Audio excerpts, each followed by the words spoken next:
Hello friends, welcome back to RGM online classes. রোজ বেলা 12টার স্পেশাল টেট ক্লাসে তোমাদের সকলকে জানাই স্বাগত। আমাদের আজকের বাংলা পেডাগজি ক্লাসে মক টেস্ট নাম্বার 5টি আমি তোমাদের সামনে পাবলিশ করছি। আজকে সেটা তোমরা পেয়ে যাবে একটি কবিতা এবং কবিতা থেকে কিছু বাছাই করা প্রশ্ন এবং তার পাশাপাশি কিছু কন্ডিশনাল কোশ্চেন্স রয়েছে, যেগুলো বিভিন্ন টেট পরীক্ষায় প্রাইমারি, আপার প্রাইমারি এবং সেন্ট্রাল টেট ও বিভিন্ন পরীক্ষাগুলোতে কিন্তু এসছে। তো এই টেট পরীক্ষার উপর ভিত্তি করে আমরা যে ক্লাসেসগুলো করাচ্ছি, সেই ক্লাসেসগুলোর প্রত্যেকটা লিঙ্ক কিন্তু ডেসক্রিপশনে দেওয়া আছে। সেখানে তোমরা পেয়ে যাবে চাইল্ড ডেভেলপমেন্ট অ্যান্ড পেডাগজির ক্লাসেস পেয়ে যাবে, সেটার 18টা ক্লাস করানো রয়েছে। সেখানে তোমরা পেয়ে যাবে ইংলিশ পেডাগজির ক্লাস, সেটা 8টা ক্লাস করানো হয়েছে। সেখানে তোমরা বাংলারও বাকি ক্লাসেসগুলো কিন্তু পেয়ে যাবে। এবং আমরা রিসেন্ট টাইমে কিন্তু ইভিএস প্রাইমারির জন্য ইভিএস ক্লাস এবং এসএলএসটির জন্য এসএলএসটি টেটের জন্য কিন্তু এসএসটি বা সোশ্যাল স্টাডিজ কিন্তু চালু করে দিয়েছি। তো তোমরা কিন্তু প্রত্যেকটা ক্লাস বিনামূল্যে পেয়ে যাচ্ছ, ঠিক আছে? তো তোমরা চাইলে সেগুলো দেখতে পারো, নিচে লিঙ্কে ডিসক্রিপশনে লিঙ্ক দেওয়া রয়েছে। দেখো, আজকে প্রথমে আমরা কবিতা দিয়ে শুরু করব, অর্থাৎ একটি কবিতা আমি এখানে পড়ব। সেই কবিতার সাথে তোমাদের জন্য কিছু প্রশ্ন রয়েছে। দেখো, সাধ্যমতো খাটবো সবাই, যার যা দরকার নিয়ে যাব, কেনা বেচায় কী ফল পাবো, ভাগ করে সব খাবো। আমার তোমার কেন বলি, টাকা কেন জমিয়ে চলি, সবার তরে সবাই মোরা, এই কথাটা কেন ভুলি। পরবর্তী অংশে কি বলেছে, সবই বানাই সব যদি পাই তবে, বিষয় আশায় জমিয়ে কি আর হবে, থানা পুলিশ ব্যাংক আদালত উঠিয়ে দিয়ে ঘর বানাবো। তারপরে অংশে দেখি কি বলেছে। তারপর অংশে বলেছে, ভালোবাসার বান ভাসাবো, আবার মানুষ হব, ও ভাই আমরা মানুষ হব। এটি বাদল সরকার, কবি বাদল সরকারের লেখা একটি কবিতা, ঠিক আছে? তো এই কবিতার মধ্যে দিয়ে যে সমস্ত বিষয় বা যেই বিষয়বস্তুটা কবি এখানে বোঝাতে চাইছেন, তার উপরে কিছু প্রশ্ন রয়েছে এবং কিছু ব্যাকরণগত প্রশ্ন কিন্তু এখানে তোমরা পেয়ে যাবে। দেখো, প্রথম প্রশ্ন কি বলা হয়েছে, আজকের প্রথম প্রশ্ন। তো তোমরা যারা যারা অলরেডি লাইভে অ্যাটেন্ড রয়েছে, তোমরা নিচে কমেন্টে অ্যান্সার করতে শুরু করে দাও এবং তার সাথে সাথে অ্যান্সারও আমি দিয়ে দেবো। বলছে, এই কবিতার শিরোনাম কি হওয়া উচিত। এটা কিন্তু ডিরেক্ট আজকে প্রথম প্রশ্নটাই তোমাদের জন্য রেখেছি, এটার আমি অ্যান্সার বলবো না, ঠিক আছে? কবিতাটা আমি আরেকবার পাঠ করছি। সাধ্যমতো খাটবো সবাই, যার যা দরকার নিয়ে যাব, কেনা বেচায় কী ফল পাবো, ভাগ করে সব খাবো। আমার তোমার কেন বলি, টাকা কেন জমিয়ে চলি, সবার তরে সবাই মোরা, এই কথাটা কেন ভুলি। সবই বানাই সব যদি পাই তবে, বিষয় আশায় জমিয়ে কি আর হবে, থানা পুলিশ ব্যাংক আদালত উঠিয়ে দিয়ে ঘর বানাবো, ভালোবাসার বান ভাসাবো, আবার মানুষ হব, ও ভাই আমরা মানুষ হব। ঠিক আছে? তো এই কবিতায় যে শিরোনাম হওয়া উচিত, তোমাদের মতে 4টার মধ্যে শিরোনাম কি হওয়া উচিত? যুদ্ধের গান, মুক্তির ঘ্রাণ, মানবিকতা, মানব দরদি। কী হবে সঠিক উত্তর, সেটা তোমরা আজকে, এটা তোমাদের জন্য হোম টাস্ক থাকলো, তোমরা এটা কমেন্টে জানাবে, লাইভ চ্যাটে নয়, কমেন্টে তোমরা জানিও ভিডিও ক্লাসের শেষে, ঠিক আছে? আমি প্রত্যেককে রিপ্লাই করে দেবো, হ্যাঁ? তারপর পরের প্রশ্ন, প্রশ্ন নম্বর 2 বলছে, এই কবিতা একক বলতে কবি কি বুঝিয়েছেন? যুদ্ধ, শ্রম, মানুষ ও সমাজ, নাকি শুধু সমাজ? কি হবে সঠিক উত্তর? এই প্রশ্নের সঠিক উত্তর হয়ে যাবে অপশন নাম্বার সি, মানুষ ও সমাজ, ঠিক আছে? তারপর 3 নম্বর প্রশ্নে বলেছে, সাধ্যমতো খাটবো সবাই, কেন? কবিতা অনুযায়ী কিন্তু উত্তর দিতে হবে। কবিতায় যে বলা হয়েছে সাধ্যমতো খাটবো সবাই, যার যা দরকার নিয়ে যাব, কেনা বেচায় কী ফল পাবো, ভাগ করে সব খাবো, এই সাধ্যমতো খাটবো সবাই কেন? কবি এই কথা কেন বললেন? শরীর ঠিক থাকবে তাতে, প্রজাতান্ত্রিক সমাজ বলে, কেনা বেচায় কোনো লাভ নেই বলে, টাকা জমাবো বলে? কি হবে সঠিক উত্তর? এই কবিতার লাইন অনুযায়ী বা কবিতার পংক্তি অনুযায়ী সাধ্যমতো খাটবো সবাই, অর্থাৎ বা কেন খাটবো, সেটা হচ্ছে কেনা বেচায় কোনো লাভ নেই বলে। কারণ কবি বলেছেন যার যা দরকার নিয়ে যাব, কেনা বেচায় কী ফল পাবো, অর্থাৎ কেনা বেচায় কোনো ফল নেই, তাই কেনা বেচায় কোনো লাভ নেই। Option number C is the correct answer. দেখো, এগুলো বোধমূলক বা বোধ পরীক্ষণ যে পার্টটা থাকবে, সেখানে কিন্তু টেক্সটটা পড়ে তোমরা কিন্তু সেখান থেকে 5-6টা প্রশ্ন পেয়ে যাবে। 30-এর মধ্যে কিন্তু 5-6টা প্রশ্ন তোমরা টেক্সট থেকে পাবে। তারপর সেই টেক্সটের অনুযায়ী কয়েকটা ব্যাকরণগত প্রশ্ন কিন্তু সেখানে দেবে, ঠিক আছে? সেগুলোর জন্য প্র্যাকটিস দরকার। আর আমি আগামী সোমবার থেকে, আবার বলছি আগামী সোমবার থেকে আমার এই চ্যানেলে প্রত্যেকটা টপিকের উপর ডেসক্রিপটিভ ক্লাস নেব। বাংলা ব্যাকরণগুলো আগে করাবো, চাইল্ড সাইকোলজির যে সমস্ত তথ্যগুলো রয়েছে সেগুলো নিয়ে ডিটেলস ক্লাসেসগুলো করাবো, এবং ইংলিশ পেডাগজিরও কিন্তু ক্লাসগুলো চলবে। তার সাথে সাথে তোমরা পেয়ে যাবে ইভিএসের রেগুলার ক্লাসেস, ঠিক আছে? আচ্ছা, টাকা কেন জমিয়ে চলি, হ্যাঁ, এটা জমিয়ে চলি হবে। টাকা কেন জমিয়ে চলি, কেন, এটা কেন বলেছেন কবি? নিরাপত্তার অভাবে, অর্থাৎ নিরাপত্তার জন্য টাকা জমাই, লোভ, লোভের বশে টাকা জমায়, দুটোই, অর্থাৎ নিরাপত্তার অভাব এবং লোভ দুটোই, নাকি চিন্তায়? কি হবে সঠিক উত্তর? এক্ষেত্রে সঠিক উত্তর হয়ে যাবে অপশন নাম্বার সি, দুটোই, অর্থাৎ নিরাপত্তার অভাবে, অর্থাৎ ভবিষ্যৎ চিন্তা করে যে ভবিষ্যতে যদি আমরা ঠিক থাকতে পারি, টাকাটার প্রয়োজন, আমাদের টাকাটা খুবই দরকার সেটা, এবং লোভ, লোভ তো বটেই, কারণ অর্থ এমন একটা বস্তু যে যার যত থাকে তার তত দরকার, ঠিক আছে? এই জন্য কিন্তু রবীন্দ্রনাথ ঠাকুর একটা কবিতায় বলেছিলেন, 2 বিঘা জমি কবিতায়, যে এই জগতে হায় সেই বেশি চায়, আছে যার ভুরি ভুরি, রাজার হস্ত করে সমস্ত কাঙ্গালের ধন চুরি। তোমরা অনেকেই সেই কবিতাটা পড়েছো, অর্থাৎ যার যত বেশি আছে তার তত বেশি দরকার, ঠিক আছে? তারপর চলে আসে প্রশ্ন নম্বর 5-এ। প্রশ্ন নম্বর 5-এ বলা হয়েছে, বিষয় আশয় জমিয়ে কি আর হবে। এই কবিতার একটা লাইন, যে বিষয় আশায় জমিয়ে কি আর হবে, থানা পুলিশ ব্যাংক আদালত উঠিয়ে দিয়ে ঘর বানাবো, ভালোবাসার বান ভাসাবো, ঠিক আছে? তো এই কথাটা তিনি কবি কেন বললেন, বিষয় আশা জমিয়ে কি আর হবে? কারণ একদিন তো মরেই যাব, সবই তো রাষ্ট্রের সম্পত্তি, তাই আর জমিয়ে কি করব? আমরাই আসলে সব কিছু সৃষ্টি করি আর তাকে ভোগ করি, কোনো নিশ্চয়তা নেই। কী হবে সঠিক উত্তর? সঠিক উত্তর হয়ে যাবে অপশন নাম্বার সি, আমরাই আসলে সব কিছু সৃষ্টি করি ও তাকে ভোগ করি, ঠিক আছে? তাই জমিয়ে আর কী হবে, আমরা জমাবো, আমরাই আবার ভোগ করব। নাম্বার 6, এবার চলে আসি কিছু ডিটেলস আলোচনা। এবার টেক্সট থেকে বাইরে কিছু প্রশ্ন এবং ব্যাকরণগত যে পার্টগুলো বললাম সেটা আমি একটু পরবর্তী দিকে সেট করেছি কোয়েশ্চেন্সগুলো। 5 পংক্তির ছোট কবিতাকে, 5 পংক্তি মানে কবিতার যে লাইন থাকে 1 2 3 4 5, কবিতার যে লাইন থাকে সেই লাইনগুলোকে কিন্তু পংক্তি বলা হয়। এই 5 পংক্তির ছোট কবিতাকে কি বলা হয়? 5 পংক্তির যে ছোট কবিতাগুলো দেখে নিই, স্যাটায়ার, লিমেরিক, ট্রায়োলেট, পিয়ার। কী হবে সঠিক উত্তর? স্যাটায়ার মানে হচ্ছে ব্যঙ্গধর্মী, লিমেরিক মানে হচ্ছে মজার ছড়া, ট্রায়োলেট মানে হচ্ছে 8 লাইনের কবিতা, বা যেটাকে বলা হয় 8 লাইনের বলা যেতে পারে মিত্রাক্ষর ছন্দে লেখা কবিতা, ঠিক আছে? আর ডি নাম্বারটা হচ্ছে, এটা তো একটা ভুল অপশান, এটা অযাচিত অপশান একটা এখানে, ঠিক আছে? কী হবে সঠিক উত্তর? এই প্রশ্নের সঠিক উত্তর হয়ে যাবে অপশান নাম্বার বি, লিমেরিক, ঠিক আছে? মজার ছড়া বা 5 লাইনের ছড়া, option number B is the correct answer. তারপর নেক্সট প্রশ্ন 7 নাম্বার আছে, লালিকা কি, ঠিক আছে? অপশানসগুলো একটু দেখে নিই। বলেছে কমেডি, মেলোডি, প্যারোডি, নাকি মদনিকা। কী হবে সঠিক উত্তর? এখানে সঠিক উত্তর হবে অপশান নাম্বার সি, প্যারোডি। অর্থাৎ লালিকা হচ্ছে একটি এমন ধরনের প্যারোডি বা কৌতুকাভিনয় যেটা প্রথম প্রাচীন গ্রীসে এটার উৎপত্তি হয়েছিল, ঠিক আছে? এটা কিন্তু মঞ্চস্থ করা হতো, এটা এন্টারটেনমেন্টের জন্য কিন্তু থিয়েটারে এটা কিন্তু পারফরমেন্স করা হতো এটার।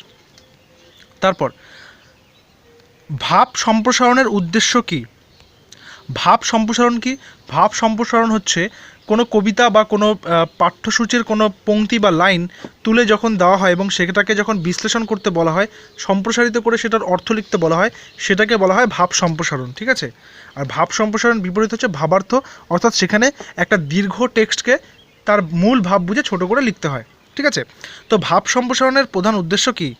অন্তর্নিহিত ভাবটি গ্রহণ করার ক্ষমতা, ভাবটির বর্ধিত রূপদানের ক্ষমতা, শব্দ চর্চা, নাকি এ ও বি উভয়ই। কী হবে সঠিক উত্তর? সঠিক উত্তর হবে অপশন নাম্বার ডি, অর্থাৎ অন্তর্নিহিত ভাবটি গ্রহণ করার ক্ষমতা, তার পাশাপাশি ভাবটির বর্ধিত রূপদানের ক্ষমতা। অর্থাৎ প্রথমে ওই টেক্সটের লাইনটা পড়ে তার অন্তর্নিহিত ভাবটা বুঝতে হবে, তারপর সেই ভাবটা বুঝে সেটাকে বিস্তারিত বা একটা সম্প্রসারিতভাবে সেটাকে লিখতে হবে, ঠিক আছে? Option number D is the correct answer. পরবর্তী প্রশ্নে চলে আসি, শিশুদের রচনা শিক্ষার অন্যতম উপায় কী? শিশুদের তোমরা রচনা শেখাবে স্কুলে গিয়ে, যখন চাকরি পেয়ে যাবে তখন শিশুদের রচনা শেখানোর অন্যতম উপায় কী হতে পারে? অপশানসগুলো দেখি। গল্প পাঠ, অর্থাৎ গল্প পাঠ করানোর মধ্য দিয়ে তাদেরকে রচনা করানো যাবে, রচনা শেখানো যাবে। চিত্র, কোনো চিত্র দেখানোর মধ্য দিয়ে তাদেরকে শেখানো যাবে, তাদেরকে রচনা লেখানো শেখানো যাবে। গণিত মানে অঙ্ক শেখানোর মধ্য দিয়ে রচনা শেখানো যাবে। অপশান নাম্বার ডি হচ্ছে এ ও বি, অর্থাৎ গল্প পাঠ ও চিত্র। কী হবে সঠিক উত্তর? শিশুদের রচনা শেখানোর উপায় হলো, ভালো উপায় হলো অপশন নাম্বার ডি, অর্থাৎ গল্প পাঠ করে তাদেরকে বোঝাতে হবে, আবার চিত্র দেখানোর মধ্য দিয়েও কিন্তু তাদেরকে রচনা লেখানো যেতে পারে। অর্থাৎ চিত্র দেখিয়ে সেটা বর্ণনা করতে বলা হলো, তারা কিন্তু সেখান থেকে রচনা লেখাটা শিখতে পারবে। নেক্সট প্রশ্নে চলে আসি, গদ্য পঠন পাঠনের অন্যতম অসুবিধা কী? গদ্য পঠন পাঠন, ঠিক আছে? অর্থাৎ একটা প্রোজ দিবে, সেটা পড়তে গিয়ে তার সমস্যা কি হতে পারে, লার্নার্সরা মানে শিক্ষার্থীরা কোন কোন সমস্যার সম্মুখীন হবে তারা। প্রবন্ধের জটিলতা, দেখা গেল ওই সেই টেক্সটটা অনেক জটিল। আপাত ছন্দহীনতা, কারণ ছড়াতে ছন্দ থাকে, গদ্যে তো সেরকম ছন্দ থাকে না, সেই জন্য ওটাকে গদ্য বলা হয়। অমনোযোগী হয়ে পড়া, দেখা গেলো পড়তে পড়তে ছাত্রছাত্রীরা অমনোযোগী হয়ে পড়ছে। এ ও বি উভয়, অর্থাৎ প্রবন্ধের জটিলতা এবং আপাত ছন্দহীনতা। কী হবে সঠিক উত্তর? সঠিক উত্তর হবে অপশন নাম্বার ডি, এ ও বি উভয়ই। অর্থাৎ গদ্য পাঠের সমস্যা হচ্ছে প্রবন্ধের জটিলতা এবং আপাত ছন্দহীনতা। ছন্দহীনতাকে কেন এখানে গুরুত্ব দেওয়া হচ্ছে, কারণ মনে রাখতে হবে বাচ্চাদেরকে যখন পড়ানো হয় তখন তাদেরকে ছন্দের মাধ্যমে শেখালে সেটা কিন্তু খুব ভালো মনে থাকে, ঠিক আছে। তাহলে ছন্দহীনতা সেখানে, আর প্রবন্ধের জটিলতা মানে সেখানে বিষয় বা ভাষাগত যে সমস্যা থাকে সেটা কিন্তু বাচ্চাদেরকে অনেক বেশি প্রবলেমে ফেলতে পারে। তো এই option number D is the correct answer. তারপরে চলে আসে প্রশ্ন নাম্বার 11-তে, বলছে সভায় এসো না হলে অসুবিধা হবে। এই যে অংশটা এখানে দেওয়া হলো, সবাই এসো না হলে অসুবিধা হবে, এই যে বাক্যটা রয়েছে, বাক্যটা এখানে জ্যোতিটা বসবে কোথায় বা কোথায় ছেদ বসবে, কোথায় আমি এটার স্ল্যাশটা বসাবো একটু দেখে নাও। কোথাও বসবে না, একদম শেষে বসবে। সবাই এসো না হলে অসুবিধা হবে। বি নাম্বার বলছে সবাই স্ল্যাশ দিয়ে এসো না হলে অসুবিধা হবে। নাম্বার 3, সভায় এসো স্ল্যাশ না হলে অসুবিধা হবে, নাকি নাম্বার ডি সভায় এসো না অবলিক বা স্ল্যাশ হলে অসুবিধা হবে। অর্থাৎ এখানে অর্থপূর্ণ অংশ বা এই বাক্যটাকে অর্থপূর্ণভাবে জ্যোতি বসাতে বলা হয়েছে। তো কি হবে সঠিক উত্তর? এখানে সঠিক উত্তর হবে অপশন নাম্বার সি, সভায় এসো একটু থামবো না হলে অসুবিধা হবে। তারপর এটা, অর্থাৎ অর্থটা এখানে বোঝানো হচ্ছে যে যাকে কথাটা বলা হচ্ছে তিনি যদি সভায় না আসেন তাহলে অসুবিধা হয়ে যাবে, ঠিক আছে। সবাই এসো না হলে অসুবিধা হবে, option number C is the correct answer. অর্থাৎ তোমাদের টেট পরীক্ষাতে, বিভিন্ন টেট পরীক্ষাগুলোতে কী ধরনের প্রশ্ন থাকতে পারে সেই সমস্ত প্রশ্ন নিয়ে কিন্তু এখানে আলোচনাগুলো করছি। আমি চেষ্টা করছি প্রত্যেকটা সেটে ভ্যারাইটি দেওয়ার, যে তোমরা যাতে সেই রকম প্রত্যেকটা প্রশ্নের সঙ্গে পরিচিতি লাভ করতে পারো। অর্থাৎ যতই প্র্যাকটিস করানো যাক না কেন, কখনোই কিন্তু এটা বলা যাবে না যে পর্যাপ্ত প্র্যাকটিস হয়ে গেছে। প্র্যাকটিসের কোনো শেষ নেই। পরীক্ষার শেষ সময় পর্যন্ত যতটা পরিমাণ প্র্যাকটিস করা যায় ততটাই ভালো, এবং সব রকম প্রশ্ন সম্পর্কে কিন্তু অবগত থাকতে হবে, ঠিক আছে। তারপর শ্রেণীকক্ষে বিষয়ে আলোচনার জন্য শিক্ষক মহাশয় সাহায্য নেবেন। শ্রেণীকক্ষে যখন একটা বিষয় আলোচনা হবে তখন শিক্ষক মহাশয় কিসের সাহায্য নেবেন? সংবাদ মাধ্যমের, মানে তিনি নিউজ পেপার নিয়ে যাবেন। ব্ল্যাকবোর্ডের, তিনি ব্ল্যাকবোর্ডের সাহায্যে শেখাবেন। ভাষাবিজ্ঞানের মাধ্যমে শেখাবেন, নাকি রেডিওর, নাকি শিক্ষক মহাশয় ক্লাসে রেডিও চালিয়ে শেখাবেন? কী হবে সঠিক উত্তর? সঠিক উত্তর হবে অপশন নাম্বার বি, ব্ল্যাকবোর্ড। শ্রেণীকক্ষে শিক্ষক মহাশয় ব্ল্যাকবোর্ড ব্যবহার করার মধ্য দিয়ে কিন্তু বাচ্চাদেরকে শেখাবেন, ঠিক আছে। টিএলএম যেটাকে বলা হয়, টিচিং লার্নিং ম্যাটেরিয়াল, যারা তোমরা বিএড ডিএলএড করেছো, তোমরা যে প্রজেক্টের ওয়ার্কগুলো করেছো সেখানে কিন্তু টিএলএম ওয়ার্ডটা কিন্তু বারবার তোমাদের এসেছে, তাই তো। তো সেখান থেকে ব্ল্যাকবোর্ড কিন্তু টিএলএমের একটা খুব গুরুত্বপূর্ণ জায়গা বা বস্তু বলা যেতে পারে। তারপর শিক্ষক মহাশয় ভাষা শিক্ষার পাঠে প্রথমে আলোচনা করবেন। শিক্ষক মহাশয় কোনো একটা ভাষা শেখাচ্ছেন, একটা ল্যাঙ্গুয়েজে টিচিং দিচ্ছেন, ঠিক আছে। প্রথমে তিনি সেখানে কী শেখাবেন বাচ্চাদের? তিনি অক্ষর ও বর্ণের জ্ঞান দেবেন প্রথমে, তিনি ভাষার বিবরণ দেবেন, তিনি সেই ভাষায় একটা গল্প করবেন, তিনি ছাত্রদের স্বাস্থ্য সম্পর্কে প্রশ্ন করবেন। কী হবে সঠিক উত্তর? এই প্রশ্নের সঠিক উত্তর হয়ে যাবে অপশন নাম্বার এ, অর্থাৎ শিক্ষক মহাশয় যখন ভাষা শেখাচ্ছেন তখন কিন্তু সবার আগে অক্ষর এবং বর্ণের পরিচয় আগে ঘটবে। অক্ষর এবং বর্ণের সঙ্গে শিক্ষার্থীরা পরিচিত হবে, তারপরে কিন্তু তারা ভাষাটাকে শেখার প্রতি আগ্রহ দেখাবে বা ভাষাটা শিখবে, ঠিক আছে। নেক্সট প্রশ্ন, আবার একটি এরকম কবিতা লাইন দিয়েছি, আকাশ ঘিরে মেঘ করেছে সূর্যি গেছে পাটে। এই কবিতার সঙ্গে আমরা কম বেশি সকলেই পরিচিত। এই ছন্দ এখানে বলছে জ্যোতি বসাতে, ঠিক আছে। অর্থাৎ সঠিক জ্যোতি এখানে কোথায় বসবে, এই ধরনের একটা প্রশ্ন আমরা এক্ষুনি করলাম। তো এটা আশা করি তোমাদের করতে অসুবিধা হবে না। একটু দেখে নিই কী বলেছে অপশানসগুলো।